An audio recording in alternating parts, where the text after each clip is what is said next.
जॾहिं ख़बर पइजी वई त मोरड़े जा भाइर जेके आहिनि से मागरमच्छ खाई विया त उन्हनि जी हिकिड़ी भेण बि हुई जेका भॼंदी अचे मोरड़े खे ॿुधाईं त अदा काल्ह कलाचीअ विया छतियूं खणी छुगेर भाइरनि भेरो न कयो अधनि कई अवेर। छतियूं खणी छुगेर जो मक़सदु आहे त ॼार खणी विया रछ खणी विया।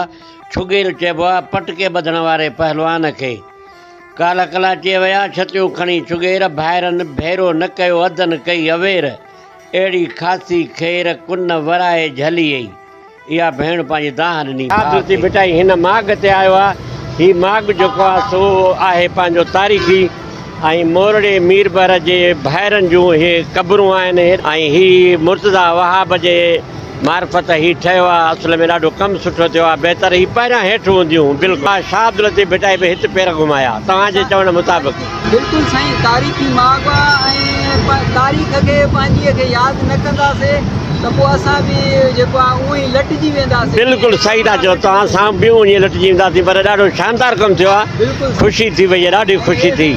बिल्कुलु जेके आहिनि न उन ई तिर्ज़ ते ठहियल आहिनि जीअं मकलीअ जूं क़बरूं ठहियल आहिनि मकली क़ब्रिस्तान। जी साईं जी साईं। उन ई तिर्ज़ ते ठहियल आहिनि। अच्छा उन तिर्ज़ ते